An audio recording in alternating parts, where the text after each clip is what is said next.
Good morning to my dear students. Class fifth chapter 17 आज का अर्जुन जो कहानी है वो कथा जो है सत्या कहानी पर आधारित है कि किस तरह एक बच्चा जो है बहादुर अपनी माता की किस तरह एक शेर से रक्षा करता है तो उसको राष्ट्रीय पुरस्कार भी मिलता है। कहानी ये है कि एक अर्जुन नाम का लड़का था। गांव में कुछ बच्चे क्रिकेट खेल रहे होते हैं, वो भी उनके साथ क्रिकेट खेल रहा होता है। तो वो उनके साथ जब काफ़ी छक्के चौके लगाता है तो उसके बाद क्या होता है कि वो वहाँ पर उसे उसके चाचा जी आवाज़ देते हैं। उसके चाचा जी उसको कहते हैं कि अर्जुन ये जो है गायें इसको थोड़ा बांध देना, ठीक है। तो उसके बाद क्या होता है, उसकी चाची भी उसको कहती है कि लकड़ियों का गट्ठा है तो वो मुझे उठा दो। इस तरह उसे अलग अलग साइड से आवाज़ आती है लेकिन वो सबकी बहुत सहायता करता है। वो बहुत ही होनहार बच्चा होता है और गांव में पूरे अर्जुन अर्जुन के नाम की ही आवाज़ आ रही होती है। एक बार क्या होता है कि सुबह सुबह जब अर्जुन स्कूल जाने के लिए तैयार हो रहा था तो उसके बाद क्या होता था कि उसकी माँ जो थी वो कुछ काम कर रही थी, जानवरों को जो था वो घास वगैरह दे रही थी, उनको चारा वगैरह। तो क्या देखती है कि पीछे बहुत बड़ा शेर जो होता है उसकी माँ के पीछे खड़ा होता है। तो वो बहुत डर जाती है, चिल्लाना शुरू कर देती है। शेर उसकी माँ के पैर को जो है वो अपने मतलब कि दांतों में ऐसे उसको खाने की कोशिश करता है। तो उसके बाद क्या होता है कि जो अर्जुन होता है वो ये देखकर बड़ी बहादुरी से हंसिया उठाकर शेर की तरफ भागता है। इसके बाद क्या होता है कि जब वो हंसिया उठाकर तो जब वो शेर को डराने की कोशिश करता है तो उसके हाथ से वो जो हंसिया होता है यानी कि दाती होती है वो नीचे गिर जाती है। इसके बाद जब वो दाती नीचे गिर जाती है तो वो बहुत ही डरावना और भयानक दृश्य था।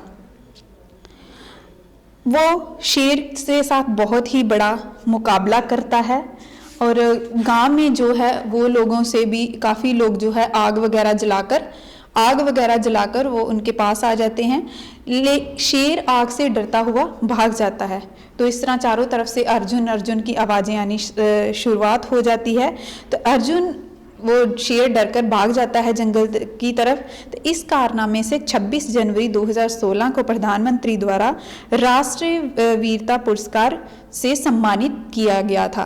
तो आपने देखा इससे हमें संदेश ये मिलता है कि हमें साहस और आत्मविश्वास से हर परिस्थिति का सामना करना चाहिए। यहाँ पर कि जैसे आप वर्क में देख रहे हैं कुछ फिलअप्स भी दी गई हैं, वो आपने फिलअप करनी है। टिक द करेक्ट आपको दिए गए हैं, वो भी आपने साथ में कंप्लीट करने हैं। इसके साथ साथ कुछ आपको रेखांकित वर्ड दिए गए हैं जैसे कि मेरी, जिसका, मेरे, इसको आपने इनके लिए, ये चाची के लिए प्रयोग किया गया है, अर्जुन के लिए। तो यहाँ पर आप जो स्क्रीन पर देख रहे हैं वो आपने लिखने हैं। कुछ विराम चिन्ह भी दिए गए हैं आपको, उनको भी आपने कंप्लीट करना है। और जब आप मुहावरे लिखेंगे तो मुहावरों के लिए क्या करना है आपने, ये उसके साथ वाक्य अर्थ भी आपको पता होना चाहिए। साथ ही आपने रेखांकित किए गए थर्ड पैराग्राफ में भी पार्ट को भी कारक चिन्हों को कंप्लीट करना है। इसके साथ साथ आपने क्वेश्चन आंसर जो है कहानी को अच्छी तरह से रीड करके इसको कंप्लीट करना है। साथ में इसका है चैप्टर 17 पेज नंबर 104, 105, 106, 107 इसको लर्न एंड राइट करना है। उसके बाद है ग्रामर पार्ट चैप्टर नंबर 10 काल।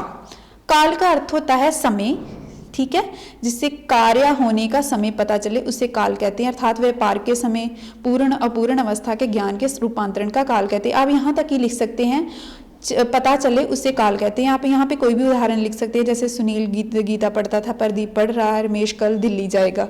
इस तरह से डिफरेंट इसके उदाहरण है।